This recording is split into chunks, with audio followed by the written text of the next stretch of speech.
యెషయా గ్రంథము 58వ అధ్యాయము. యెషయా గ్రంథము 58.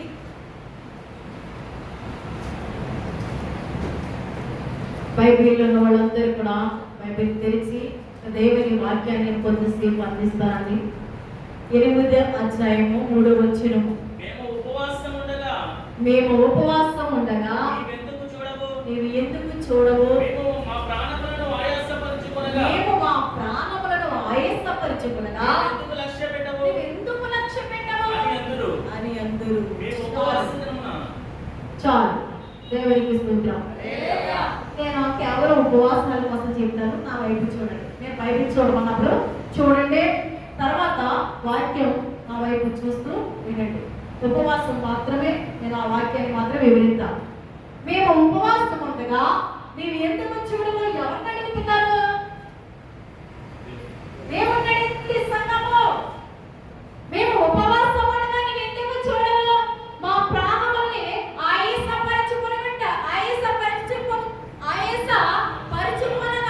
నీవు ఎందుకు లక్ష్యం పెట్టవు అని అంటారట. ఎవరు? జనులు. ఉపవాసం ఉన్నప్పుడు నువ్వు ఎందుకు చూడవు అంటే యేసయ్య ఇలా అంటున్నాడు. నీ ఉపవాసం ఎలా ఉందో తెలుసా? చదువుతా. మీ ఉపవాస దినమున మీరు మీ వ్యాపారము చేయుదురు, మీ పనివారి చేత కఠినమైన పని చేయించుదురు, మీరు కలహపడుచు వివాదము చేయుచు అన్యాయముగా గుర్తులాడుచు ఉపవాసముందురు. చాలు సారి, దేవునికి స్తోత్రం. అయితే నువ్వు ఎందుకయ్యా మేము ఉపవాసం ఉండగా మా ఉపవాసము చాలా మంది అంటారు కదా, అమ్మ మేము ఉపవాసం ఉండి ప్రార్థన చేసా అయినా మాకు జవాబు రాలేదే అంటారు. కానీ యేసయ్య అంటున్నాడు కదా, ఎందుకు చూడలేదని నీవు అడుగుతున్నావు. కానీ ఉపవాసం ఉన్నప్పుడు నీ క్రియలు ఎలా ఉన్నాయి? ఉపవాసం ఉన్నప్పుడు అసలు నీవు ఎట్టి రీతిగా ఉంటున్నావు? నీ ఉపవాసం ఎలా ఉంటే నేను ఎలా లక్ష్య పెట్టా? ఎలా ఉంటే మీరు ఉపవాసము చేయనప్పుడు ఏం చేస్తారు? వ్యాపారం చేస్తారంట. ఏం చేస్తారు? నా వైపు చూడండి. ఏం చేస్తారు? ఉపవాసం ఉన్నప్పుడు వ్యాపారాలు చేస్తారంటండి. పాత నిబంధనలో కానీ కొత్త నిబంధనలో కానీ, కొత్త నిబంధనలో యేసుక్రీస్తు వారు సంబోధించారు. నా తండ్రి విశ్రాంతి దినమని. విశ్రాంతి దినంలో మందిరంలో ప్రవేశించి ఆయన క్రయ విక్రయములు చేయవారిని ఆయన వెళ్ళగొట్టారు. చదివారా ఎక్కడన్నా? విశ్రాంతి దినం ఎక్కువగా మరి పునరుద్ధాన ఆదివారం కొరకు ఉందా లేక విశ్రాంతి దినముల కొరకు ఉందా? విశ్రాంతి దినాన్ని ఆయన ఏం చేయమన్నాడంటే, ఇశ్రాయేలు ప్రజలకి నేను 6 దినములు కష్టపడి సృష్టిని చేస్తాను, 7వ దినాన విశ్రమించారు. మీరు 6 దినములు తిని తాగి విశ్రమించి 7వ దినాన ఇదిగో ఆ యొక్క శుక్రవారం సంతకాలే మీకు మీరు పరిశుద్ధిగా ఉండండి. భార్యని కూడవద్దు, భర్తకి దూరంగా ఉండిన స్త్రీకి పురుషుకి ప్రతి దానికి కూడా పవిత్రం చేసుకొని విశ్రాంతి దినాన్ని దేవుడు ఏమన్నాడంటే ఉపవాసం ఉండి ఆరాధించమన్నాడు. దేవునికి స్తోత్రం. హల్లెలూయా. ఇదంతా కూడా పాత నిబంధన. అయితే యేసుక్రీస్తు వారు ఇక్కడ తండ్రి అయిన దేవుడు అంటాడు కదా, మీరు నన్ను అడుగుతున్నారే ఉపవాసం ఉండగా మా ప్రార్థన ఎందుకు ఆలకించట్లేదు, ఎందుకు లక్ష్య పెట్టలేదని మీరు అడుగుతున్నారు కదా. అయితే మీరు ఎలా ఉపవాసం ఉన్నారో తెలుసా? మీరు ఉపవాసము ఉన్నప్పుడు వ్యాపారాలు చేసుకుంటారు.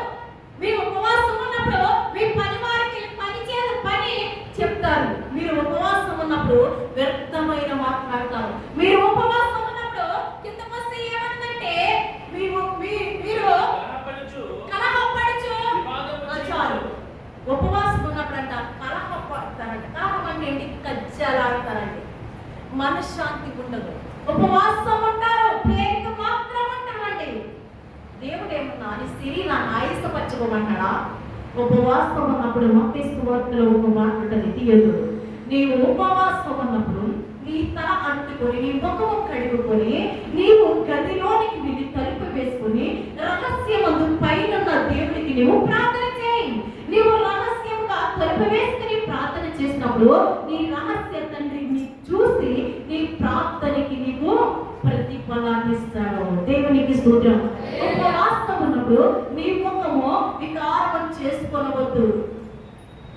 దేవుని నామానికి అవమానం. ఉపవాసం ఏ తల ఉన్నా జాగ్రత్త. ఉపవాసం జ్వరం వచ్చింది. జ్వరం వచ్చింది, ఏంటలా ఉన్నా దగ్గు వచ్చింది. ఎందుకు? ఉపవాసం. చాలా మంది ఏం చేస్తారంటే, అమ్మా ఏంటి ఈరోజు అంటే ఉపవాసం నన్ను పాలు మాత్రమే తాగుతాం, ఉపవాసం నన్ను. అందుకే ఒక పాస్టర్ గారు ఉన్నారంటే దగ్గర, ఆవిడ కొడి దగ్గరికి వెళ్ళిందంట. ఏంటి చర్చిలో ఉపవాస ప్రార్థనలు జరుగుతున్నాయా అంటే అవునయ్యా అని చెప్పిందంట. ఏం కావాలి అమ్మగారంటే ఉప్మానం కోసం వచ్చానంట. ఎన్ని పూటలో ఉదయం ఒక్క పూటేనా ఆ ఉపవాస ప్రార్థన అంటే ఆవిడ అంటుందంట, లేదయ్యా 2 పూటల సంపూర్తి ఉపవాసం అన్నారు. మరి ఉప్మానం ఎందుకయ్యా అని ఎందుకు అమ్మగారు అని అడిగితే ఆ అమ్మగారు చెప్తున్నారంట, ఉప్మా వేసుకుని తినేసాక పాలు తాగి కొంచెం పడిపోతాం, ఈ 3 రోజులు ఉపవాసాలు ఇచ్చుకున్నామయ్యా, టిఫిన్ మాత్రమే చేస్తామయ్యా. దేవుడు అన్నాడు కదా, నీ గురించి నాకు తెలియదా, నువ్వు బలహీనుడు కానీ నువ్వు బలహీనుడు అని నాకు తెలియదా. చాలా మంది అంటారు ఉపవాసాలు ఉంటేనే దేవుడు ప్రార్థన ఆలకిస్తాడు. చాలా గొప్పది. నీవు ఉపవాసం ఉన్నా శక్తి పొందుకుంటావు. ఉపవాసం లేకపోయినా దేవుడికి ఏం కావాలో తెలుసా? నీ హృదయం కావాలండి. ఉపవాసం లేకపోయినా ఆయన్ని ప్రేమిస్తాడు. ఇది ఆయన చాలా తీసుకుంటాడండి. ఉపవాసమే ఉండక్కర్లేదు, ఉండాలి అని అనుకుంటే ఉండాలి. ఇంకోటి ఏంటంటే ఉపవాసం ఉండగలిగినంత మట్టికి ఉంటే అది చాలా శక్తివంతమైందండి. సాతానుని జయించే ఉపవాసం. ప్రతి పరిస్థితి కూడా ఉపవాసం ఉండి ప్రార్థన చేయగా, ప్రతి పరిస్థితి కూడా ఉపవాసం ఉండి ఇదిగో నినివే పట్టణం పాడైపోతుందని చెప్పినప్పుడు దేవుడు ఇదిగో పంపించిన యోనాను ప్రకటన చేయమన్నాడు. చేస్తాడేనా? ఇదిగో ఉపవాసం ఉండి ప్రార్థన చేసినప్పుడు సింహాసనం మీద కూర్చున్న రాజుతో సహా, పశువులతో సహా ఉపవాసము, చిన్న బిడ్డలతో సహా ఉపవాసము, గోనె బట్ట కట్టుకొని ఉపవాసం ఉన్నారండి. అయితే దేవుడు ఒక్కసారి తీర్మానించిన తర్వాత ఆయన కోపాన్ని మరలా తగ్గించుకుంటాడా? కానీ తగ్గించుకుంటాడండి. నా కోపం నిమిషము మాత్రమే అంటాడు ఆయన. అంటే కదా ఇదిగో నినివే పట్టణము సొదొమ కుమారి వలె పాడైపోతుంది, కానీ నేను పాడు చేయాలనుకున్నాను. ఇల్లు చెప్పు, వింటే సరే, వినకపోతే వాళ్ళు మరణము వాళ్ళే కొడుకు తెచ్చుకుంటారు అన్నప్పుడు ఆ రాజుతో సహా, పశువులు, చట్టి పిట్టలతో సహా ఉపవాసం ఉండి ప్రార్థన చేసినప్పుడు దేవుడు పంపుతానన్న కీడిని, పంపుతానన్న తిగిలిని ఆపివేశాడండి. దేవునికి స్తోత్రం. అదండి ఉపవాస ప్రార్థనలో శక్తి. ఉపవాసం 40 రోజులు ఉపవాసం ఉండి ఇదిగో కొండ మీద ఉన్న మోషేతో దేవుడు అగ్ని రూపంలో మాట్లాడాడండి. నేను సిల్లిపోలేదు. మీకు తెలుసా, మోషే కంట 80 సంవత్సరాలు చచ్చిపోయేసరికి కంటి చూపు అలాగే ఉందంట. సత్తువు తగ్గలేదంట. మోషేకి కంటి చూపు అలాగే ఉందంట, సత్తువు తగ్గలేదంట. ఆయన 2 మార్లు ఉన్నట్టుగా కనబడుతుంది మోషే గారు ఉపవాసాలు. అయితే ఉపవాసం నుండి కిందకి దిగి వస్తూ ఉండగా మోషే ముఖము చూసి, మోషే నీ ముఖాన్ని కప్పుకోమేమో చూడలేకపోతున్నాం. ఎందుకో తెలుసా? ప్రకాశమానమైన తేజస్సు, వెలుగు, కాంతి మోషే ముఖములో ఉదయిస్తూ ఉందండి. దేవునికి స్తోత్రం. 40 రోజులు ఉపవాసం ఉన్నప్పుడు శక్తివం తగ్గలేదు, ఆయనకి క్షీణించిపోలేదు. కానీ ఆయన అగ్ని రూపంలో రాసిన చేవ్రాతను పట్టుకొని వచ్చి ఆయన ముఖము కూడా ప్రకాశిస్తూ వచ్చాడండి కొండ కిందకండి. దేవునికి స్తోత్రం. ఉపవాసం చేసి ప్రార్థన చేసినప్పుడు తల్లిలాట, బుద్ధిలాట, వేరే వాటిని వ్యక్తిగా మాట్లాడట ఇది కావలసిన ఉపవాసం. ఇలా ఉపవాసం ఉంటే దేవుడిని ఉపవాసమైనా ఇష్టంగా అంగీకరించుడు. ఒకసారి చూద్దాం పైకి. మీ కంఠధ్వని పరమున వినబడినట్లుగా మీరు ఇప్పుడు ఉపవాసం ఉండరు అంటే ఉపవాసము నాకు అనుకూలమా? చాలు చదువు. మనుషుడు తన ప్రాణమును బాధపరచుకోవలసిన దినము అట్టిదేనా? ఒకడు జబ్బు వలె తల వంచుకొని గోనె పట్టలు కట్టుకుని బూడిద పరచుకొని కూర్చుండట ఉపవాసమా? చాలు సార్. దేవునికి స్తోత్రం. హల్లెలూయా. ఉపవాసాలు చేసినప్పుడు ఇట్టి ఉపవాసం నాకు ఇష్టమా? ఎలాంటి ఉపవాసం నాకు ఇష్టమో ఒకసారి చూద్దాం. 58 యెషయా గ్రంథం 58 ఒకసారి 13 చూడండి. నా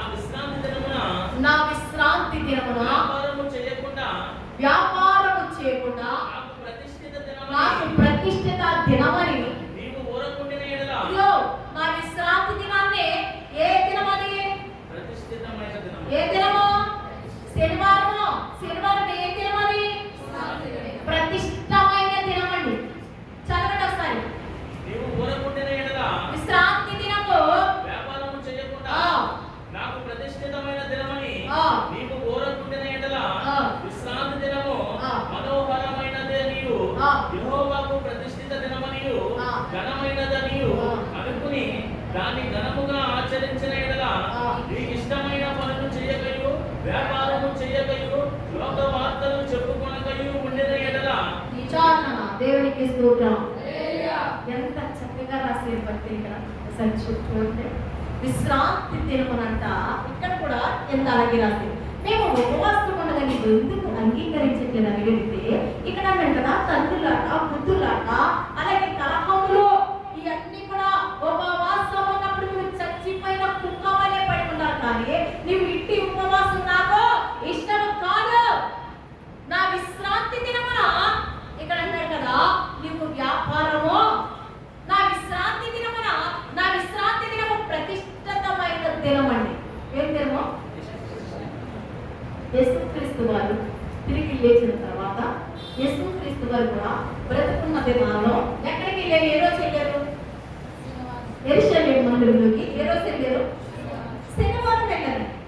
తండ్రి అయిన దేవుడు మరణాన్ని గెలిచి మరణాన్ని ఓడించిన తర్వాత పునరుత్థాన ఆదివారం ప్రపంచమంతా యేసుక్రీస్తు వారు లేచారు.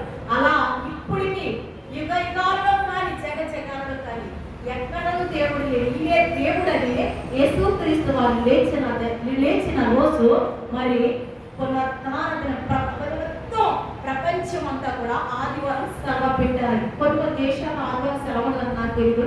అయితే యేసుక్రీస్తు వారి గొప్ప త్యాగానికి ఆయన దేవుడు అని అనిపించుకున్నాడండి. ఆయన దేవుడి కనుక మానవ శరీరం చాలా మంది అంటారు కదా, ఆయన ప్రవక్త అంటారు. కానీ తండ్రి అంటాడు కదా, నా కుమారుడిని ప్రేమించిన వారి తండ్రి తండ్రి పిప్పో తండ్రి అంటే పిప్పో దాన్ని చూసిన వాడు తండ్రిని చూసినట్టు కదా అని అంటున్నాడు. అయితే దేవుడు ఇక్కడ మనందరితో కూడా మాట్లాడుతూ ఉన్నాడండి. విశ్రాంతి దినం అంట ఎలాంటిది? ప్రతిష్ఠితమైన దినము. యెహోవా ప్రతిష్ఠితమైన దినం అని దాన్ని ఎలా ఇచ్చాడు? ఘనమైనదిగా ఇచ్చాడండి. ఘనమైనదిగా ఇచ్చాడు. అయితే విశ్రాంతి దినాన్ని శనివారం ఈ సంఘంలో బాప్తిసాలు తీసుకున్నప్పుడు చాలా మంది లేరు. నిన్నంటే వర్షం వచ్చింది, రాత్రి అంటే వర్షం వచ్చింది. ఈ రోజు కూడా ఏం చేస్తారు తెలుసా? బట్టలు గుంజే వ్యాపారం ఒకరు చేస్తే అమ్మా కొట్టులు పెట్టే వ్యాపారం ఒకరు చేస్తే చెప్పాడు వారేసుకునే వ్యాపారం ఒకరు చేస్తే ఎలా మన జీవితాలు బాగుపడతాయి? ఇది ఉన్నంత కాలము ఇది ఇచ్చుకొని డాక్టర్ దగ్గరికి వదిలి పెడతా ఉంటాం. లక్షల వేలు వేస్తా ఉంటాము. దేవుడికి ఇవ్వవలసిన సమయం ఇవ్వక, దేవునికి కృతజ్ఞత కలిగి బ్రతకక, దేవుని దగ్గర నీతిగా మనం కనబడక ఈ లోకంలో ఈ యొక్క శరీరానుసరమైన జీవితం జీవించి ఈ వేస్తా ఉంటామని. కానీ మీకు తెలుసా, దేవుడు అన్నాడు కదా, ఇదిగో నువ్వు ఏమి అడగలేదు. డాక్టర్ దగ్గరికి ఎంత ముందు చెప్పాను కదా, ఇది చూడడానికి వెళ్తే ఏం కావాలి? టికెట్ తీసుకోవాలి. డాక్టర్ దగ్గరికి వెళ్తే సీట్ తీసుకోవాలి కదా. ఎస్ఐ దగ్గరికి పోతే ఒక పెద్ద మనిషి చర్చకొచ్చేవాడు. ఆ పెద్ద మనిషి వస్తాడు అప్పుడప్పుడు. ఆ పెద్ద మనిషి అంటాడు కదా, నేను 10,000 ఖర్చు పెట్టి శాతబడి తీయించుకున్నాను అన్నాడు. మరి ఎందుకు వచ్చావు? నువ్వు శాతబడి తీయించుకున్నావు ఎందుకు వచ్చావు అని అడిగి మొక్క పెట్టి అడిగేస్తాను తెలుసురా నీకు. ఎందుకు వచ్చావు? దేవుడు గొప్పవాడని తెలీదా? తీసి నిన్ని ఆ శాతబడి కలిసి గిరిని వేసి కాలుతాడు ఒక రోజుని అని నేను తిట్టేనండి. అతను తిట్టే అతను అంటాడు, అమ్మ ఇలా జరిగిందని మొత్తం చెప్పుకొచ్చాడు. నేనమ్మా ఏ రోజైనా మందిరానికి ఒక 5 పలహారం ఇచ్చావా అంటే ఇవ్వలేదమ్మా, మొన్నే 30,000 దాకా మేమందరం టెస్ట్ చేయించుకోవాలని చెప్పి. చూడండి ఎంత ఎలా ఉందో. ఒక 500 గంట మందిరానికి పలహారం ఇవ్వట మొత్తం ఇట్లా మార్చి మనిషి 6,000 టెస్ట్ చేయించుకున్నారు. ఇంకా అప్పుడు కూడా శోధింపబట్టలే ఉంది ఆ కుటుంబం. కానీ దేవుడు అన్నాడు కదా, ఒక్కొక్క బిడ్డకి గాయం పెట్టేవాడు నేనే, కట్టివాడు నేనే.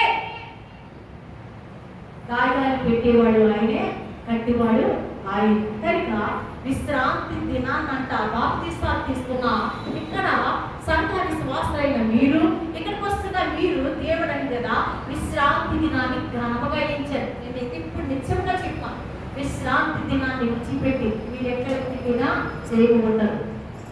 నేను చెప్తాను, మీ వ్యాపారాన్ని ఎంత సాగించినా ఆ రోజు ఏమవుతుంది? సిల్లి సంచం ఘనమైన దినాన్ని మీరు వాడుకుంటే ఏమైంది? సిల్లి సంచం ఉంది. ఏమన్నా ఎందుకు రాలేదు బాబు, ఎందుకు రాలేదమ్మా అంటే ఈ రోజు రాజకీయ వ్యక్తి కూడా చాలా దూరం వెళ్ళాం. వాడు నిలబెట్టిన వాడే గొప్పోడైతే మళ్ళీ లోకస్తులు కూడా వెళ్ళాడంటండి వీడు. ఈయన అన్నాడు కదా, నా విశ్రాంతి దినము ఘనమైంది. అపోస్తలుల సహవాస సంఘములను బాప్తిసం పొందుకున్నాం కదా, విశ్రాంతి దినాన్ని నువ్వు ఎలా వాడుకున్నావు? ఎన్ని వారాలు సరే వెయ్యి దినముల కంటే శ్రేష్టమైన దీవెన కోల్పోయావు బిడ్డ. ఎన్ని దినాలు, ఎన్ని ఆదివారాలు, ఎన్ని శనివారాలు, నేను ఉపవాస దినమా ఎలా కోల్పోయావా? దీవెన తెచ్చుకోగలుగుతావా? ఒక పాట ఉంటుంది, నాకు రాదు కానీ ఆ పాట నాకు ఇష్టం. వెళ్ళిపోయిన సమయం అంట క్షణము మాత్రం కూడా తిరిగి రాదు. వస్తుందా? రాదే. 1000 దినాల కంట శ్రేష్టమైన రోజు అంటండి దేవుని మొదలు. ఒక్క దినమని ఆయన అన్నాడు. అయితే ఒక గంట గడిపితే ఒక దినమంతా 1000 దినాలంటే గంట లెక్కేసుకుని రోజుకి 24 గంటలు గడిపి తక్కిన చెప్పాలి. రోజుకి 24 గంటలు. ఒక దినము 1000 దినాల కంటే శ్రేష్టమన్నాడు. ఒక గంట గడిపితే దేవునికి స్తోత్రం. ఎంత దీవెన నువ్వు కోల్పోతా ఉన్నావు. ఘనమైన దినాన్ని నువ్వు ఎలా ఎంచుకుని వాడుకున్నావో నేను చెప్తానంటే. మత్తయి సువార్త కదైనా ఈ ప్రజలు వీటికి మట్టికి విందిరి కానీ గ్రహించలేకపోతే వారి హృదయమో రొమ్ము పట్టి ఉన్నది. ఏ పట్టి ఉన్నది? నేను బైబిల్లో లేని మాట ఒక్కటి కూడా చెప్పనండి. ఉందా మత్తయి సువార్తలో? ఎప్పుడైనా ఎవరైనా చదివేరా? చూపించినా? దేవునికి స్తోత్రం. హల్లెలూయా. విశ్రాంతి దినము ఘనమైనదిగా ఎంచుకోవాలంట. దేవుడు దానికి ఏమని పేరు పెట్టాడంటే యెహోవా ప్రతిష్ఠించిన దినమని, ఘనమైన దినమని అనుకొని దానిని ఘనముగా ఆచరించి. ఇంకా పైకి చూడండి, విశ్రాంతి దినము మనోహరమైనది. ఇప్పుడు ఇక్కడ ఏం జరుగుతున్నాయి? మనోహరమైన పట్టికలు. నాకు చాలా సంతోషం. అప్పుడు వచ్చిన చాలు. నిజంగా నేను చాలా సంతోషపడ్డా. ఆరాధన అవుతుంది. నేను ఆరాధన అయ్యేటప్పుడు అనుకున్నా దేవుడు రాత్రి వచ్చాడు, ఇప్పుడు కూడా వస్తే బాగుంది కదా అని అలా అనుకుంటే ఏంటంటే టకటగా వీటికి బయటించుకుని ఉన్నాడు. నాకు చాలా సంతోషం వేసింది. రానా చేయించుకుంటుంది, నేను వచ్చేదనుకోవాలి అన్నాడు. దేవునికి స్తోత్రం.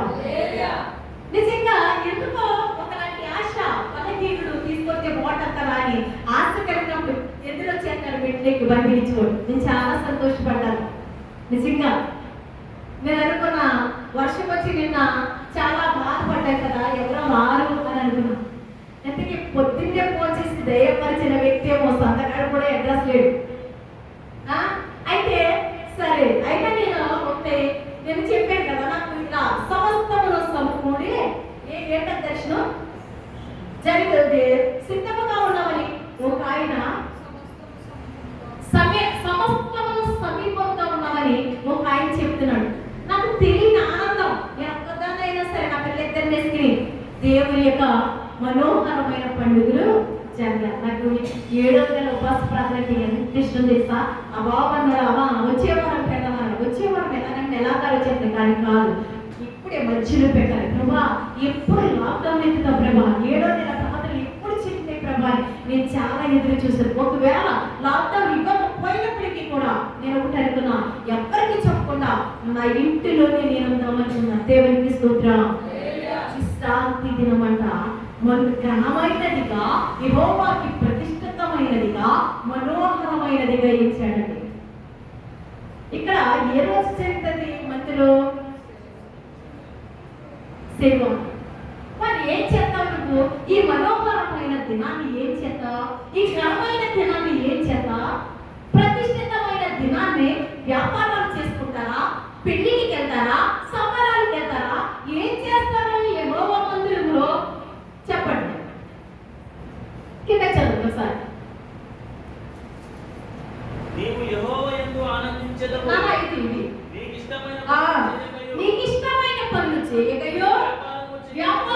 చేయకయో లోకవార్తలు చెప్పుకొనకయో లోకవార్తలు చెప్పుకొనక ఉంటే కదా నీవు యెహోవా యందు ఆనందించు. చాలునా దేవునికి స్తోత్రం. మరి దేవుని కంట నీకు ఇష్టమైన పనులు చేయకయో ఏ రోజు ఒక విశ్రాంతి దినమనిక ఆదివారం శనివారం మందిరంలో ఎప్పుడు పరిచర్య ఉంటే విశ్వాసి మరి సేవకునికి కుడిపుచారిగా ఉండాలండి. ఒక విశ్వాసం వల్లే సేవకుడు ఇంకా ఇంకా ఇంకా వాక్య అనుభవంలోకి ధైర్యం కలిగి వెళ్తాడండి. విశ్వాసులు ఎలాంటి విశ్వాసులు ఉంటారు తెలుసా? ఆఖరికి పొడిచేసిన పర్లేదు పౌలు గారు, కానీ బలపరిచే విశ్వాసులు ఉండాలి. చెయ్యందించే నా విశ్వాసులు చెయ్యందిస్తారు కానీ బలపరచరు. అమ్మా మన ఈ పలానా రోజు రేపు పొద్దున్న భోజనాలు ఎడతావరా అని చెప్పేది. మోషే వచ్చాడు, సన్నిగాడు వచ్చామా ఇదిగో రేపు పొద్దున్న భోజనాలు ఎట్టాలి కదా అన్నాడు. అయితే నేను నిన్న పొద్దున్న అన్నాను, భోజనాలకైతే సహకరిస్తారో అన్నిటికీ సహకరిస్తారు, అన్ని బలపరచాలి. అమ్మా నేను కూడా వస్తాను అమ్మ పనుందమ్మా ఏమనుకోగా నీ విషయంకి రాలేదా ఈ రోజా కాదు, నీ వదిలికి నేనా నీ పని వదిలితే నీ పని నేనా, నా పనికి నీ వెళ్తే నీ పని నేను చేస్తానన్నాడు దేవుడు. నీకు ఇష్టమైన పనులు వదిలేసుకో. దేవుని మందిరం ఉన్న రోజుని ఏమి రావు సంపాదిస్తే ఒక రోజు నేను ఎల్లుంటావు 1000 రూపాయలు సంపాదించుంటావు, కానీ దేవుడు నీకు అంతకన్నా ఎక్కువగానే ఇస్తాడు. మీకు తెలుసా నిన్న వాక్యం చెప్పిన బాబు విజయ కుమారు పెట్ట కుమార మీద ఉన్న దావీదు కుటుంబం రాజకీయ వ్యక్తుల్లో కాదు, అసలు దావీదు కుటుంబం ఎక్కడ ఉందో ఎవరికి తెలియదు. తన అన్నల చదువుకొని అందరికీ తెలుసు, కానీ దావీదు గురించి ఎవరికి తెలియదు. దావీదు ఒక పొలాలలో గొర్రెలు కాసుకునేవాడు, ఎండకి ఏంటి మంచిగా తెలిసి గ్యారాసులు పట్టుకుని పోయేవాడు టిఫినిచ్చు. అలాంటి దావీదుని దేవుడు ఏం చేశాడు? రాజుగా చక్రవర్తిగా నిలబెట్టాడు. అందరి బ్రతుకులు అలాంటివి మీకు అనుకోవచ్చేమో. ఈ రోజు చూస్తున్నా, ఈ రోజు నా పిల్లలు లేక నా తల్లిదండ్రులు నా కుటుంబీకులు ఎన్ని బాధపడుంటారు తెలుసా? నా పెళ్ళైన దగ్గర నుంచి కూడా దేవుడు నాకు ఏ లోటు రానేలేదు. ఆ సాక్ష్యానికి శాంతం గారు ఉన్నారు అక్కడ, ఎప్పుడూ కూడా నాకు ఏ లోటు రానేలేదండి.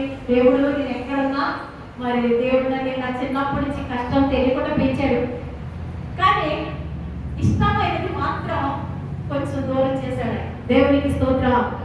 కష్టాలు వస్తాయి, అంత మాత్రాన దేవుని మందిరం వదిలి నువ్వు పనికెళ్ళిపోవద్దు. అదే కష్టం తింటానికి తిండి లేదని అదే రోజు ఆదివారం ప్రార్థనకి వెళ్ళకుండా నీవు పనికిపోయావనుకో ఇంకా ఎంత శాంతం సిల్లు సంచి అన్నాడు. ఆదివారం దేవునికి నీ సమయం ఇయ్యి, మందిరానికి వెళ్ళు. మందిరంలోనే ఇదిగో నా సియోనులో నీకు శాంతి విశ్రాంతి సమాధానం అంటున్నాడైనా. నా సియోనులో నువ్వు ఆదరించబడు అన్నా ఎక్కడ కార్యం పొందుతుందంటే సియోనులో కార్యం పొందుతుందండి. మందిరంలో కన్నీరు కాచి ప్రార్థన చేస్తా ఉంది, ఎక్కడ కార్యం పొందుకుంటానా? మందిరంలో. కనుక నీకు ఇష్టమైన పనులు ఇప్పటికైనా మానేసే. దేవుని సమయాన్ని దేవునికి ఎన్నిసార్లు చెప్తున్నాను, నా నోరన్నా లాగుతుంది కానీ సంపూర్ణ రాత్రి ఏ కొట్టేస్తారో మంగళవారం ఏ కొట్టేస్తారు స్త్రీలారా, దేవుడు నీతో మాట్లాడుతూ ఉన్నాడు. మంగళవారం ప్రార్థన ఇంటి దగ్గర సీరియల్ సినిమాలు చూస్తూ వ్యర్థంగా గడుపుతున్నారేమో. మంగళవారం ప్రార్థన ఉంటుంది ఇక్కడ, అదే రోజు పని పెట్టుకోవద్దు. అసలు దేవుని మందిరానికి చూడండి, నీ జీవితం ఎలా ఉంటుంది. నిన్ను అయినా ఏమి అడగట్లేదు, ప్రార్థన నీ పరిస్థితిని మారుస్తుంది. కనుక ప్రతి దానికి విశ్రాంతి, శనివారానికి ఆదివారానికి మంగళవారం ఇక ఎన్ని పరిచయలు జరుగుతున్నాయి. మీరు ఖాళీగా ఉన్న సమయాల్లో ఎక్కడైనా ప్రార్థన జరిగితే వెళ్ళండి, ఎక్కడైనా ఆయనే. కనుక ఇంకొక మాట ఆయన ఏమంటాడంటే ఇష్టమైన పనులు వదిలేస్తే మరి వదిలేస్తారా? చూడండి ఒకసారి, ఇష్టమైన పనులు శనివారం వదిలేసి మందిరానికి పోతారా? అనేక మందిని తోడుకొస్తారా? మీ పక్కన ఉన్న వాళ్ళకి చెప్తారా? బాబు పైకి చూడండి సార్, మీకు ఇష్టమైన పనులు వదిలేస్తారా? చెప్పండి. దేవునికి స్తోత్రం. హల్లెలూయా. మీకు ఇష్టమైన పనులు వదిలికి దేవుడిని ఆరాధించాలి.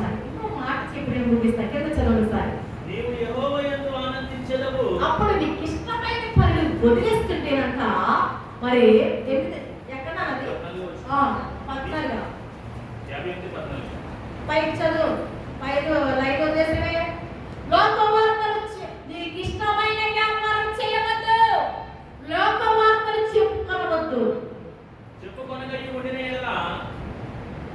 నీవు యెహోవా యందు ఆనందించెదవు. చాలు నీకు ఇష్టమైనవి చూడమని.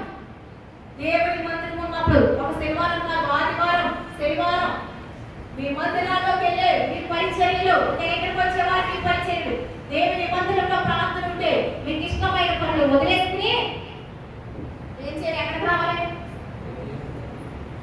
నీకు ఇష్టమైన పనులు వదిలేసుకొని ఆడ గురించి ఏడ గురించి చెప్పుకోవటము. నీకు ఇష్టమైన పనులు వదిలేసుకున్నా నిన్ను మళ్ళీ దేవుడు అంటాడు కదా, లోకపు వార్తలు ఏమన్నది అక్కడ. చాలా మంది సంఘములలో ఎక్కడి నుంచి లేస్తే తెలియనట మూతికిల మధ్య పురుగులు వేస్తాయి. కొంతమంది విశ్వాసులు సేవకుల్ని బాధ పెట్టేలా ఉంటారు, కొంతమంది విశ్వాసులు సేవకుల్ని ప్రోత్సహించి ధైర్యపరిచే వారిగా ఉంటారు. విశ్రాంతి దేవుని మందిరానికి వచ్చినంత మాత్రాన కాదట. దేవుడు అంటే కదా, నీవు ఎప్పుడైతే మారతావో నీ యొక్క నోటి కపట మాటలు తీసివేసుకో, అబద్ధపు మాటలు తీసివేసుకో, వేషధారణ మాటలు తీసివేసుకో. ఏమన్నదట? లోకపు వార్తలు చెప్పుకోనక కాదు. లోకంలో ఏం చెప్పుకుంటా? మంచి చెప్పుకుంటే ఆయన వద్దంటాడా? వాక్యం చెప్తే వద్దంటాడు ఆయన? దేని వద్దంటాడు ఆయన? వ్యర్థమైన మాటలు, ఉన్నది లేనట్టుగా లేనిది ఉన్నట్టుగా కుటుంబాలు విడదీసేంత ఉంటారు. సావిత్రి గ్రంథంలో ఒక మాట ఉంది, ఎదుటి వ్యక్తులు పుట్టి బయట పెట్టకపోతే వాడికి నిద్ర రాదట. ఎవరో భక్తిహీనులు. ఎదుటి వ్యక్తి గుట్టంట విప్పకపోతే వాడికి నిద్ర రాదంట. లేదా అలాంటి దేవుని మందిరానికి వచ్చి పోతూ ఉండేవాడు అలాంటి లేరా? ఉన్నారు. కనుక ఎంతవరకు ఒకవేళ దేవునిలో మనము మందిరానికి వచ్చి శనివారం ఆరాధించి ఆదివారం ఆరాధించి దశమ భాగాలు ఇచ్చి కానుకలు నేను అది చేస్తున్నాను ఇది చేస్తున్నానంటే, అయ్యా నేను ఆకాశం వైపు చేతులు అర్హత కూడా నేను నాకు లేదయ్యా అంటే ఎవరు నీతిమంతులుగా తీర్చబడ్డారట? అమ్మా, ఒక పార్టీ అయినా చోరీ చారి అయినా లోకస్తుడైనా అతను పేరు గ్రంథములో రాయబడింది. అయ్యా నేను మందిరానికి వెళ్తున్నాను, నీ కపటపు మాటలు నీవు అలా ఆలోచించుకుంటే పెద్ద తప్పని. పగవారిని ఎప్పుడు పగతో సాధించలే, ప్రేమతోనే సాధించగలుగుతాం. కనుక ఎదుటి వ్యక్తి కోసం అని ఎప్పుడు చెప్పకూడదు. నీకు ఇష్టమైతే ఒక వ్యక్తి పాపం చేసి ప్రార్థన చేయి, ఆమె గురించి ఎవరికి చెప్పదు. ఒక కుటుంబంలో ఇలా గొడవలాడుకుంటున్నారని నువ్వు ప్రార్థన చేయాలి తప్ప ఎవరికి చెప్పకూడదు. చెప్తే మనం తీసుకున్న పొయ్య మనకే వస్తుంది. కనుక ఇక్కడ అంటారు కదా, లోకపు వార్తలు పుట్టింపవద్దు, చెప్పుకోవద్దు. అలాగా ఉండి ఒక్కసారి ఇదిగో విశ్రాంతి దినమున నీ వ్యాపారాలు మానే నువ్వు ఉపవాసం ఉన్నప్పుడు గుద్దులాటలు కలహములు మానే విశ్రాంతి దినమున పరిశుద్ధంగా నా మందిరానికి వచ్చేటప్పుడు నా మందిరం విశ్రాంతి దినమనే కాదు, ఎప్పుడు ఏ రోజు ఉంటుందో ఆ రోజు నీకు ఇష్టమైన పనులు మానే సేవకులు కూడా వెళ్ళు ఆ దేవుడికి చెప్తా ఉన్నాడు. నీవు అలా ఉంటేనే కదా నీవు నా మందిరంలో ఉంటే ఆడ కోసం వీళ్ళ కోసం వ్యర్థమైన మాటలు అబద్ధాలు చెప్పుకోకుండా ఉంటే ఎడలా నిన్నేం చేస్తానన్నట్టు తెలుసా? దేవునికి స్తోత్రం. నువ్వు అప్పుడంట మన పరిశుద్ధ జీవితం కలిగినప్పుడంట యెహోవా యందు ఆనందిస్తామంట. దేశము యొక్క ఉన్నత స్థలముల మీద మనల్ని ఎక్కిస్తాడంట. దేవునికి స్తోత్రం. హల్లెలూయా. ఈ లోకంలోని అంతా కూడా వ్యర్థం. నేను నిజంగా మీకు తెలుసా, నిజంగా మీరు ఎలా అనుకుంటారో నాకైతే తెలియదు, కానీ నాకేసయ్యా ఇప్పుడు ఇక్కడ నిల్చున్నాను తెలుసా మీకు. నా యేసయ్య ఇక్కడ నిల్చున్నారని, నా ప్రతి మాట ఆయన ఆలకిస్తూ ఉన్నారు. నన్ను ఆయన ప్రోత్సాహపరిచి వాక్యాన్ని చెప్పిస్తూ ఉన్నారు.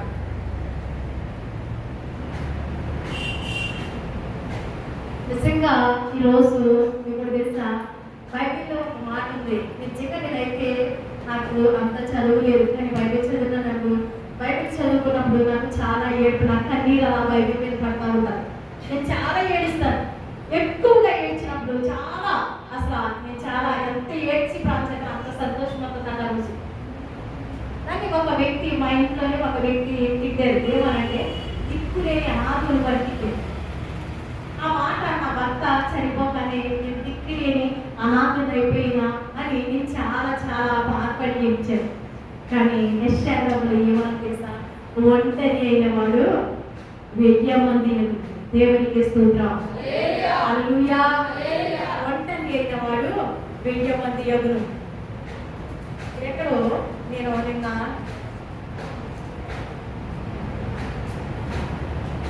హల్లెలూయా, అయితే దేవుడు అన్నాడు కదా, మరి ఒంటరి అయిన వాడు నేను 1000 మందిగా చేస్తాను. ఇదిగో నీవు మరి ఇలా ఇట్టి రీతిగా నీకు తల్లిదండ్రులు లేరు అని నన్ను ఆ మాట బాధించినప్పుడు నేనైతే ప్రార్థన చేసి మరి గ్రంథం చూసినప్పుడు ఒంటరి అయిన వాడికి నేను 1000 మందిగా చేస్తానని దేవుడు నాకు ప్రార్థించాడు. అయితే ఈ రోజు నేను అసలు ఒంటరి అనే మాటే నాకు ఉండదు. మీకు తెలుసా, అసలు రాజకుమారుని చనిపోలేడని ఏదో ప్రజలు చెప్పుకున్నాను, కానీ నా ఉదయం అయితే అన్నయ్య ఇక్కడే ఉన్నాడు, చనిపోలేదు. అన్నయ్య బ్రతికే ఉన్నాడండి.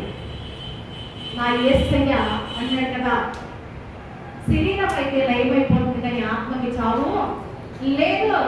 ప్రతిరోజు నేను ధైర్యం తెచ్చుకుంటా ఉంటా, ప్రభా నా బ్రతుకు దినాలన్నీ నన్ను పరిశుద్ధంగా చేయి ప్రభా, నీ కోసం నేను చచ్చిపోవాలి ప్రభా, ఈ లోకంలో నేను దేన్ని కోరుకోబడేస్తాయా, నా పితరులు ప్రార్థన చేసి ఉండకపోయారేమో ప్రభా, ఇక్కడ నుంచి నా పిల్లల పిల్లల పిల్లల తరాలు ప్రభా, నీ రాకడ నీ వచ్చే వరకు నా కుటుంబంలో నీకు మొత్తం పొలవాలేసయ్యా అని ప్రార్థన చేసుకుంటూ ఉంటాను.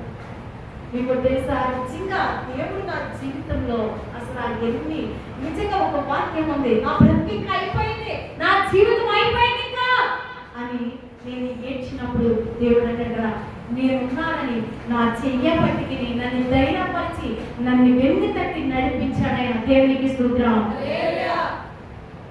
మన ఉదయాన్ని ఒక పెద్ద ఆయన వచ్చి అంటాడు కదా, అమ్మ మీకు వందనాలని మరి చెప్పి, అమ్మ చూస్తే నాకు ఏడుపు వచ్చేస్తుంది అన్నాడు. ఏనా అంటే ఆయన అన్నారు కదా, మరి అమ్మ నాకు రాత్రి చాలా దర్శనం కనిపించిందని చెప్పారు. 2 సార్లు వచ్చిందని చెప్పారు. ఏనా అన్నారంటే అతనంటే, అమ్మ పరిచర్య విస్తరించబోతుంది, దేవుడు ఇది కాదు మందిరము, వేరొక చోట చాలా చాలా పరిశుద్ధులు బయటికి వస్తున్నాను, కట్టుకొని కనపడతా ఉన్నాను. 2 సార్లు వచ్చింది. అందుకే నేను ఉదయమో ఆరేసుకొని వచ్చి సాక్ష్యం చెప్పి దర్శనం చెప్పి వెళ్దామని వచ్చాను అన్నారండి. దేవుడికి స్తోత్రం, హల్లెలూయా. అయితే ఎంత ప్రార్థన చేద్దాము అంత దీవించబడతాం, ఎంత దేవుడిలో పరిశుద్ధిగా బ్రతుకుతావో అంత పరిశుద్ధిగా దేవుడు అంత ప్రేమగా మనల్ని చూస్తాడండి. నీకు తెలుసా, నిజంగా ఏమి పట్టుకెళ్తామని లోకంలో చెప్పండి, మనకున్నదే అనేక మందికి పెడతాం, అనేక మంది ఇస్తే మనము తింటాం, ఏమి పట్టుకెళ్ళము మనం. కానీ రాసుకున్నారన్న మరి చనిపోతూ మంచి అసలు ఆ తర్వాత అన్నట్టుగా మరి చాలా జనం వచ్చారు. నేనైతే నాకు తెలియదండి అసలు ఆ టైంలో మరి, కానీ ఇది పనికి రాని పెట్ట కుప్పల మీద మా జీవితానికి గాడిదకి అప్పటి వరకు విలువలేదు. కానీ యేసుక్రీస్తు ఎక్కడ రాని గాడిద ఎక్కడ నడిచింది, క్రొత్త బట్టల మీద, పరిచిన ఆకుల మీద, పువ్వుల మీద నడిచింది. ఆ గాడిద అప్పటిదాకా ఏం చేసింది, సాకిరి చేస్తూ ఉపవాసాలు మోస్తూ మాస్పేర్ బట్టలు మోస్తూ పొరతల్లో మురుకుల్లో రోడ్డు లాంటి తింటాం వస్తుంది. కానీ యేసయ్య ఎప్పుడైతే ఎక్కారు ఆ గాడిదకి, ఓకే అని అనుకుంటున్నారేమో, నేను చాలా ప్రార్థన చేస్తున్నాను, నేను చాలా ఉపవాసాలు ఉన్నాను, కానీ నా జీవితం మీకు అనుకుంటున్నాను, బాధపడదు. దేవుడు అంటే కదా, 30 రోజులు నీకు మాత్రమే శ్రమ, నిత్యమైన ఆనందాన్ని నీకు నేను ఇస్తాను, నీ నోట్లో కూర్చున్నాను, 30 రోజులు వర్క్ చేయి, నీ నిందలకు నేను ప్రతిగా భూదండలు వేస్తాను. నిన్ను అడిగిన ప్రతి మాట నీకు దీవెనకరంగా మారుస్తాను. ఒకవేళ నీ శత్రువులని నీ శపించగాని ఒక్కొక్క శాపనకాన్ని ఒక్కొక్క భూతిలో నీ జీవితంలో దీవెనగా మారిపోతూ ఉంటావే. నిజంగా ఒకవేళ బలహీనులుగా ఉన్నాయేమో, బలహీనులుగా ఉన్నాయేమో, యెషయాలో దేవుడు అన్నాడు కదా, నీ యొక్క వైద్యపు నిందన పడితే జ్ఞాపకము చెయ్యదు. అంటే పూర్తి ఆరోగ్యాన్ని నీకు ఇస్తాను. దేవునికి స్తోత్రం. హల్లెలూయా. పూర్తి ఆరోగ్యాన్ని నీకు ఇస్తాను అంటున్నాడు దేవుడు. నిజంగా నా దేవుడు ప్రభా మీకు ఒక మాట చెప్తా ఉన్నా, ప్రభా ఈ రోజు ఇదిగో ఇలా ఉండాలి ప్రభా అన్నప్పుడు నిజంగా నీకు తెలుసా, తాగే తినే ప్రతిదీ కృతజ్ఞత చెల్లించాలి. నేను ప్రార్థన చేస్తా, ప్రభా ఆహారం ఇచ్చావు నీకు స్తోత్రాలయ్యా, నాకు ఇచ్చినట్టు అందరికీ ప్రపంచ ప్రజలకి దయచేయండి అని ప్రార్థన చేస్తాం. ఇది లేదు అన్న టయానికి అది ఆ దేవుడు తీసుకొచ్చి నాకేమీ భయం లేదు. నేను ఒకటే, ప్రభా ఈ లోకంలో మనిషి బ్రతికినంత కాలం ఎన్ని సంవత్సరాలు బ్రతికేవాడిని కాదు, కానీ ఎంత పరిశుద్ధంగా బ్రతికేవాడిని నువ్వు లోకం వేస్తావు ప్రభా. మీకు కూడా తెలుసా, నాకు నిజంగా ప్రాణం మీద కూడా ఆశ లేదు. నేను ఒకటి కోరుకుంటా, ప్రభా మీ మందిరంలో పని చేస్తానే నాకు మంచి మరణాన్ని తెచ్చేది ప్రార్థిస్తుంటా. అంతే, నాకు ప్రభా ఇలా అని నేను ఆశపడి దేవుని పనిలోని నా ప్రాణాన్ని ముగించాలి. ఎందుకంటే ఈ లోకం జీవితం కొద్ది రోజులే, యుగ యుగాలు. ఒక నుప్పు కాకే తట్టుకోలేకపోతున్నా. అగ్ని గుండం ఉందండి అక్కడ. దేవుడు మనతో మాట్లాడుతున్నాడు. దర్శనాల ద్వారాగా, స్వరమ ద్వారాగా, ఆయన వాక్యాల ద్వారాగా మాట్లాడుతున్నాడండి. కనుక మనము దేవుని మందిరానికి వచ్చి మనము వచ్చి దశభాగాలు ఇచ్చి భోజనాలు పెట్టి భాష బట్టలు కొని ఎక్కడికి పడితే అక్కడ తీసుకెళ్ళి కాదు, కానీ ఈ చెయ్యాలి. ప్రేమించిన వ్యక్తి ఎన్ని చేస్తాడు. వీటితో పాటు సమయాన్ని దేవునికి ఇవ్వాలి, విశ్రాంతి దినాన్ని దేవునికి ఇవ్వాలి, ఆదివారం పరిచర్యని సంఘానికి వెళ్ళిపోవాలి. మరి దేవుని ప్రార్థన ఎప్పుడంటే అప్పుడు ఏం చేయాలి, మందిరంలో హాజరవ్వాలని. కనుక పరిశుద్ధాత్మ దేవుడు ఈ మాటలో మన హృదయాల్లో ముద్రించి భద్రపరచుగాక.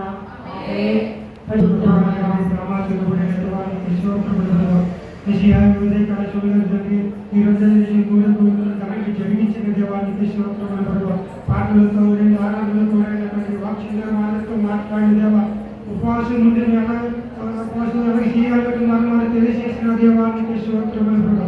ఎక్కలేని మాట్లాడుతున్న వ్యాపారాలు పనులు పెట్టుకోకుండా తండ్రి దేవా, నలిగిన హృదయంతో నిన్ను శుద్ధించి ఆరాధించే బాధ్యత మాకు దయచేయమని అడుగుతున్నాను.